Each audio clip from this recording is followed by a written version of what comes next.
Ele, um grande gestor, está sempre aqui com a gente, Sérgio Machado, sócio-gestor da NCH Capital, chegando para a nossa conversa. Sérgio, sempre um prazer muito grande falar contigo aqui na BMC News. Sou aqui, né, sua fã, te acompanho muito, inclusive nas redes sociais ali, me ajuda muito a entender o que está acontecendo em vários momentos do nosso mercado. Seja sempre muito bem-vindo.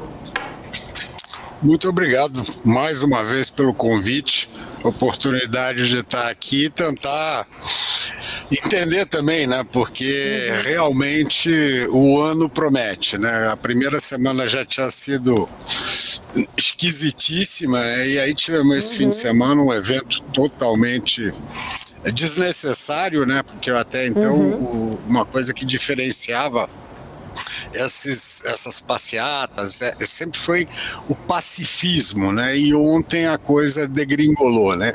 E que me parece um belo de um tiro no pé, né? Porque justamente como estava se falando aí anteriormente, a coisa começa a ser adjetivada, né? De uma forma meio perigosa, né? Que a gente está para se viver regime de exceção é um negócio que é muito fácil acontecer e muito difícil reverter, né? Mas eu acho que uma coisa que também você tocou, que foi a Bolsa, né? Ontem, quando a gente viu, né, porque é um negócio meio estupefato que estava acontecendo, que justamente foge de um padrão, né, do que a gente via até então. A última vez que tinha tido um movimento parecido foi da oposição, também foram atos que na época foram, né, extremamente, né, deixados em segundo plano, né? Houve uma defesa do presidente na época, e agora a gente não está tendo defesa de ninguém, e eu acho que é meio indefensável mesmo, né? Nada que né, esteja junto com invasão, com destruição, depredação, não pode ser, né, bem aceito. Mas, ao mesmo tempo, né, ficava aquela dúvida, o que acontece hoje de manhã, né? Então, eu via gente falando em limite de baixa, né, na Bolsa, nos juros, limite de baixa de IPU, né, alta de dólar, alta de juros, e, na verdade, eu acho que o mercado ele tá se comportando de uma forma bem parecida com eu mesmo, que eu estou achando, né? Realmente, é muito mais a coisa de você estar meio estupefato com a coisa e tentar enxergar quais são os efeitos, os eventuais efeitos, quais são aqueles que são meio irreversíveis. E é muito difícil, né? Porque é engraçado que eu também perdi o tempo lendo aí um monte de coisa, e eu vi, né, duas né, conclusões totalmente opostas sobre o mesmo fato, né? Em quem se fortaleceria, quem se enfraqueceria. Na verdade, ninguém. O que a gente tinha, e o que é isso que eu acho que é o pior, a gente, desde que houve a eleição, desde que houve uma divisão no país, as pessoas estão querendo aumentar o seu cacife, né? Na verdade, os cacifes estão muito parecidos. E cada um grita que o meu cacife é maior que o seu, né? Então, e essa coisa vinha vindo, na semana passada a gente viu claramente isso, foi só ver o que aconteceu com os mercados, né? Que primeiro quem começou a gritar muito foi obrigado a voltar, né? Tomar uma postura mais complacente ou mais conciliadora, e que é o que a gente precisa, porque eu acho que esse é o maior problema. De alguma forma, a gente não consegue sair dessa bendita eleição, né? A eleição sai da gente, mas a gente não sai da eleição. Continua a mesma coisa, né, o próprio presidente vai falando, fala do outro, o outro fala do um. Então, com isso, é a pior coisa, porque quando na verdade o país tem problemas sérios, né? Eu acho que sem dúvida nenhuma o problema social, o problema de pobreza, o problema de carência alimentar, esse fato segue aí. E quanto mais se demora a tomar atitudes, pior pode ficar o ambiente, né? Porque de alguma forma, independente de qualquer política que seja né, decidida, porque a gente não tem a menor ideia do que seja a política econômica do novo governo. A menor ideia.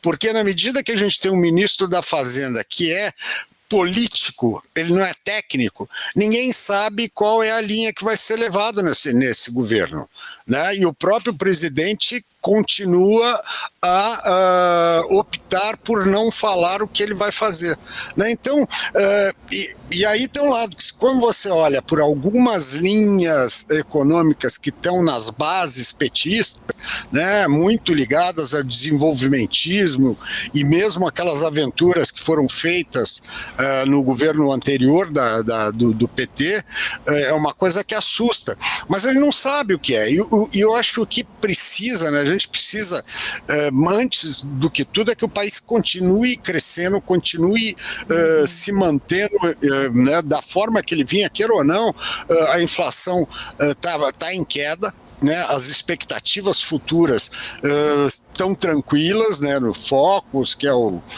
que é, vamos dizer, usado como um termômetro, por mais que eu desgoste dele, mas mesmo nele ele tá super tranquilo. Então, esse também tem um lado que para mim me deixa um pouco mais tranquilo. Se a gente tivesse com a inflação crescendo e nível de atividade muito baixa, e desemprego muito alto, seria muito mais passível de uma aventura, né? Porque toda vez que você tem situações problemáticas, né, a propensão marginal a se fazer algum tipo de aventura é muito grande. Então nós temos uma vantagem nessa, queira ou não, passamos a pandemia com uma situação fiscal muito melhor do que poderíamos ter chegado, né? Não podemos esquecer que os arautos do apocalipse, né, acreditavam em uma dívida PIB de 100%, coisa que nós estamos distante delas, né? Estamos muito mais para 75% agora. Então, mas é o tipo da coisa. Qualquer irresponsabilidade fiscal, ela cobra rapidamente o seu preço. Então, a gente está abaixo de 80, podemos voltar para 90. É só algumas ideias meio libertárias que existem em alguns setores econômicos do PT forem implementados, né? Então, hoje o que a gente tem, né, eu acho que o pior de tudo, eu acho que dá um desânimo monstruoso, você vai dormir ontem, acorda e fala de novo, andamos para trás mais um pouco, né? A semana passada a gente já tinha andado para trás e agora a gente andou mais para trás, e de alguma forma esse ruído também, ele meio que desobriga o governo a se antecipar, porque agora eles estão muito mais preocupados com terrorismo, com reconstruir, coisa e tal, e sendo que o país está aí, está vivendo, e ele precisa, né, os empresários, né, os agentes econômicos, que são, na verdade, quem fazem o país crescer, né, que são, na verdade, quem gera emprego, quem paga tributo, e você fica totalmente perdido, né? A gente no mercado financeiro, por dever de ofício, né, cada dia é um susto. Mas para um cara que tem empregado, tem que contratar, tem que fazer planejamento de investimento, tem um ciclo de produção de 90 a 120 dias, imagina um cara desse que importa. Que dólar eu boto na ponta do meu custo?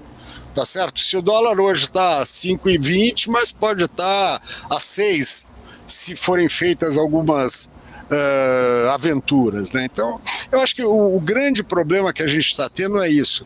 Muita gente fala, muita gente grita e ninguém sabe nada. Porque a gente não sabe nada.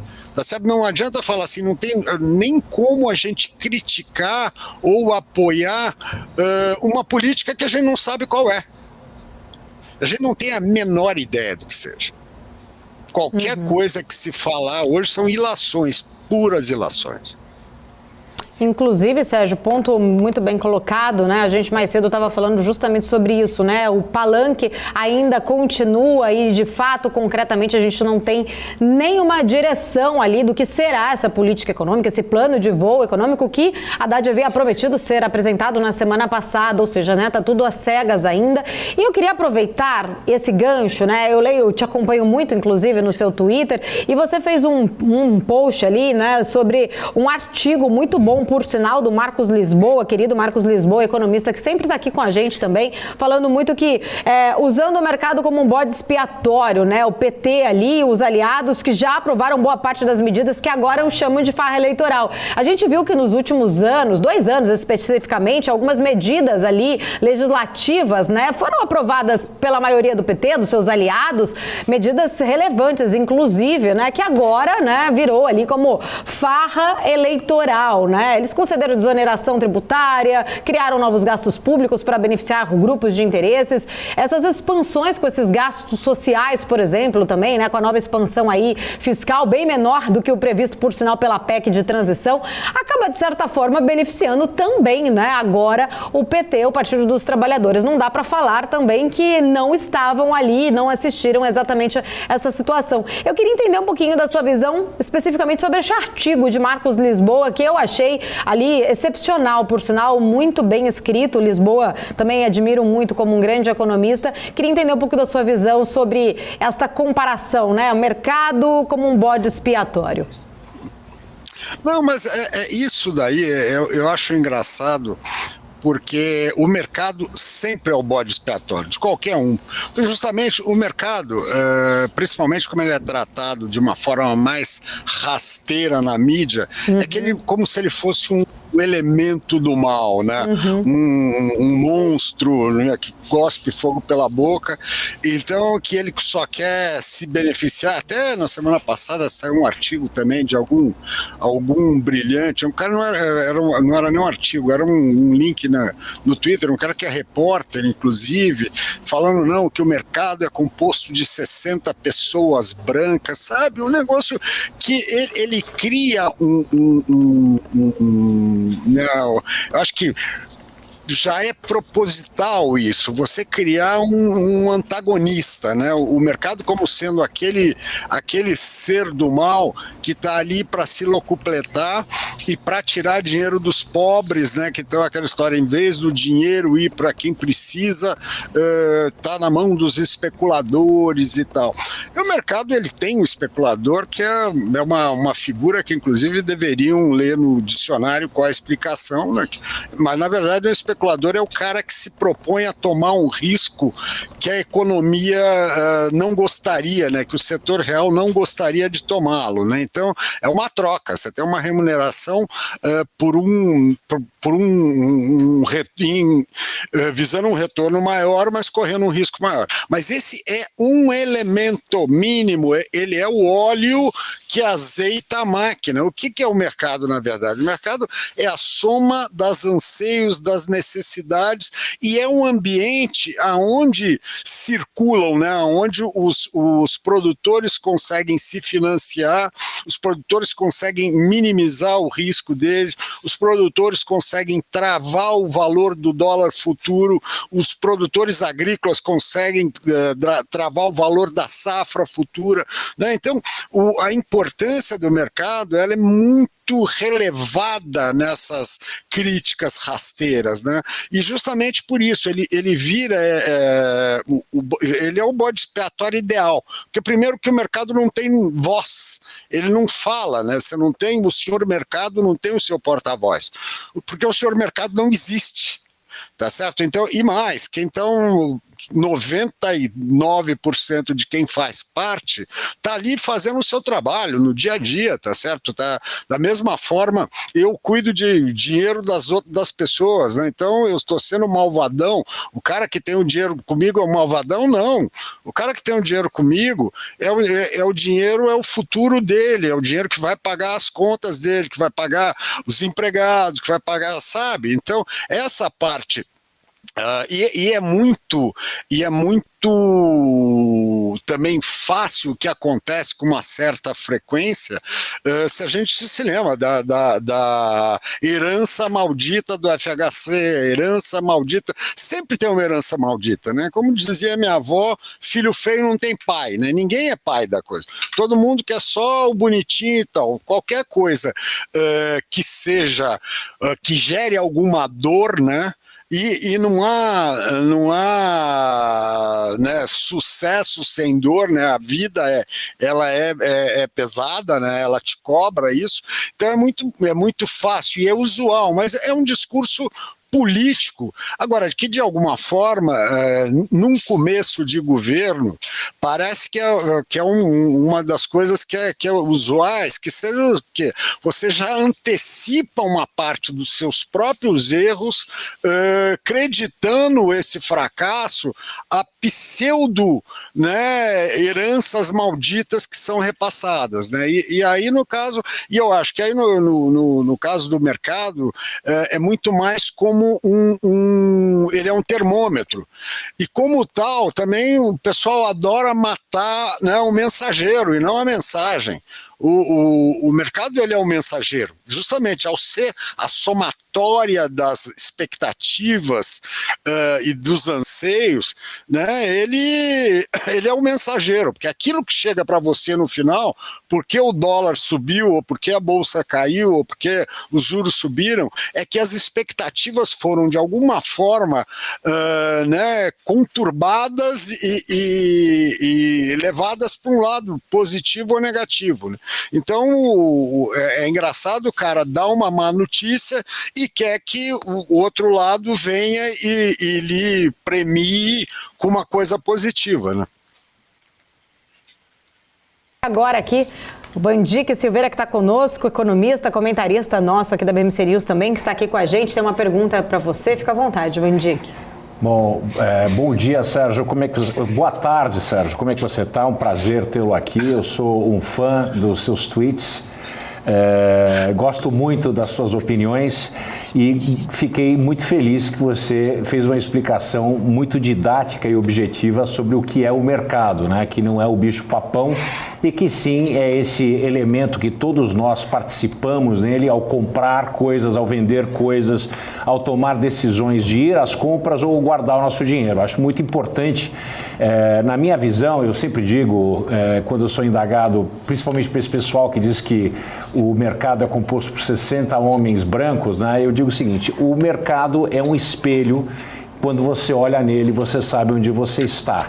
Se você é um glutão, gastão, que precisa fazer uma dieta, se você precisa guardar mais dinheiro e como é que isso acontece. A interpretação das finanças públicas através dessa visão do espelho. Uma das coisas que eu tenho muita preocupação, e principalmente com você, pelo fato de vocês serem operadores do dia a dia nisso, como é que a gente interpreta, como é que a gente tem um governo que entra eleito, que tem mais de um mês até a sua posse, demora de maneira demasiada para apresentar principalmente o ministro da Fazenda. Nós trazemos um ministro da Fazenda político, não técnico, não economista, que entende pouco de economia e que vem sem ter o amparo de um plano econômico explicando de maneira esmiuçada os comos. O que tem que ser feito, eu acredito que não existe dúvida, né?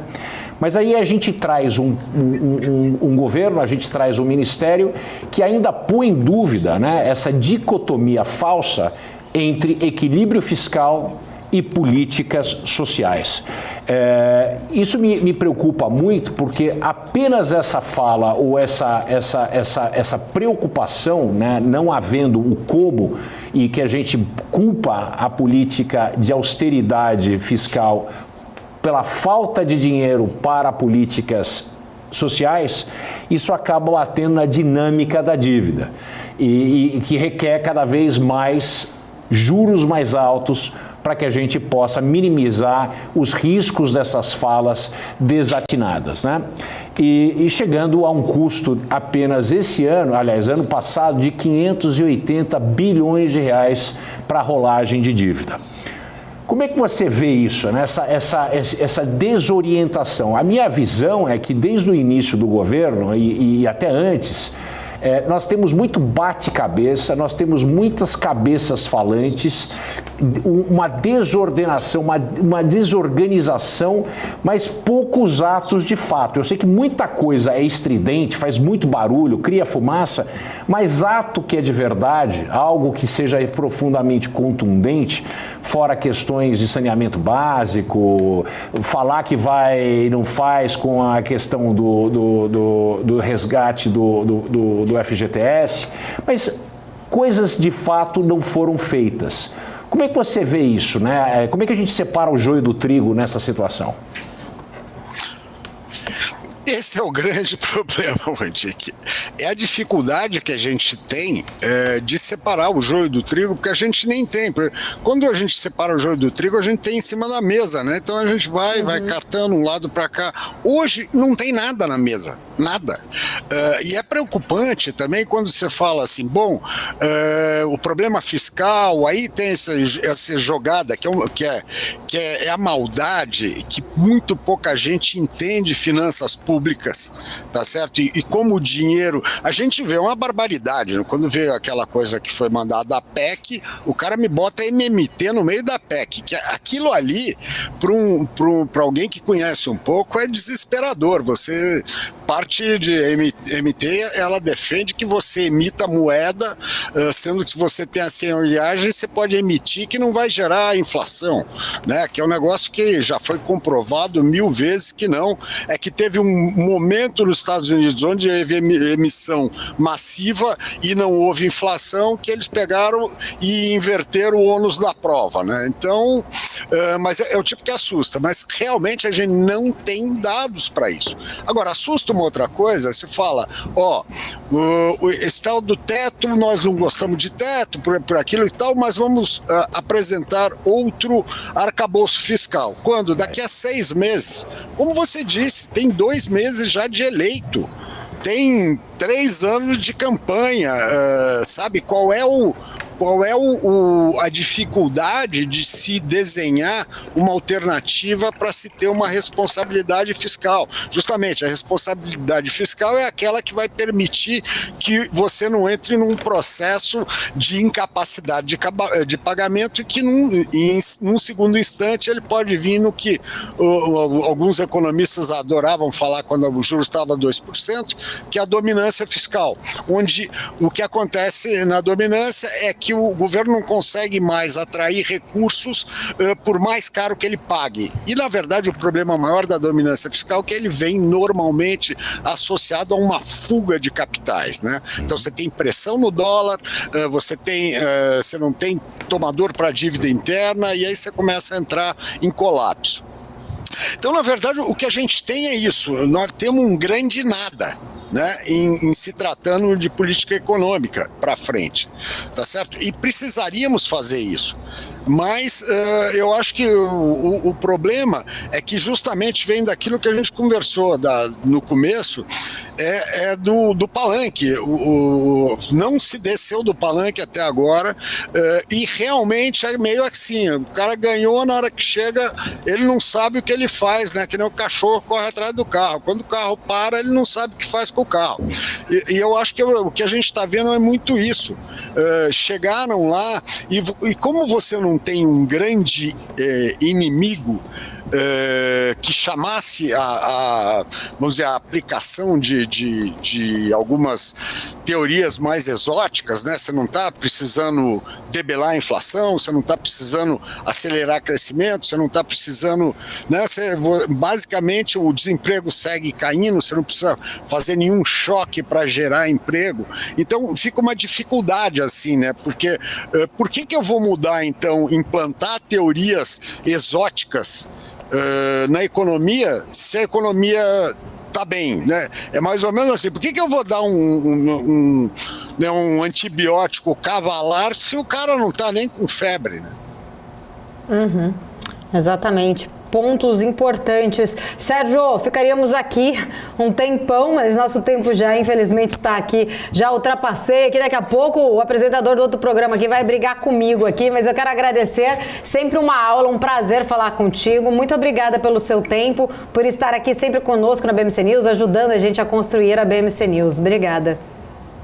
Eu que agradeço. E vamos até a próxima. E se Deus quiser, vamos passar essa fase, que é isso que a gente está precisando aqui. Tá difícil. Tá certo. Tá certo. Obrigada, Sérgio Machado. Sempre grande prazer recebê-lo aqui na BMC News.